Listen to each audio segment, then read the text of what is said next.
Sisters and brothers, thanks everyone for being here. We're from the organization March Forward, and we're here to say to all those serving in the Army and the Marines and the Air Force and the Navy that you have the absolute right to refuse to take part in these criminal wars, and that's a right that all of you should exercise. You have no reason to go put your life on the line and kill and die for profit. We've been to Iraq, we've been to Afghanistan, and we know what these wars are really about. And we joined the military for many reasons.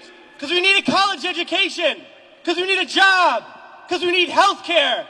And then we joined the military, and they tell us that our enemies are poor people in caves in Afghanistan, or poor people in the deserts of Iraq. But we've been to those countries, and we know that our enemies are not other poor people abroad. Our enemies are the people that laid us off from our jobs, that denied us health care, that make it impossible to get an education. Our enemies are not in the poorest countries on the planet, but right here in the richest one.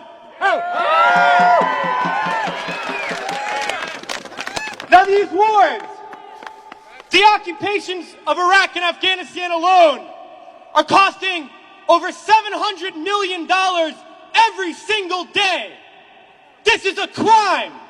Every single day, while so many of us are hurting. Well, I think all of us here, and the vast majority of people in this country, would agree that we can spend $700 million a day better than bombing people that we have no reason to bomb. We can spend $700 million a day rebuilding those countries we've destroyed. We can spend $700 million a day caring for the veterans we get home when they get home. And then we can spend $700 million a day giving every single person health care, a college education, a job, and a livelihood, and a home. That's what we need to be spending our money on.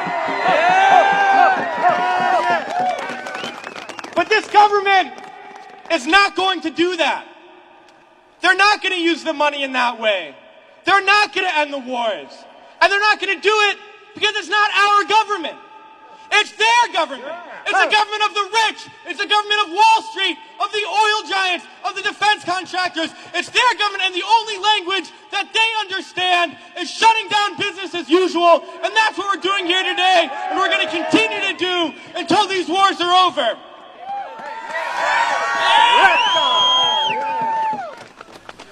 Well, it's crystal clear now that these wars are going to continue and expand and go into other countries. That is the trend. That is what we know, that there is perpetual war, and it's only going to stop if the people stand up and stop it. And that's what we're going to do, sisters and brothers. And a lot of people ask me, what do we do? Because we all know things are bad. We all see the atrocities on TV. We read about it. We experience it. People always ask, what do I do? Because we always want to know what to do. Do we vote? Do we support a politician? Do we join an organization? What do we do? Well, I'll tell you what we do. It's simple. We fight.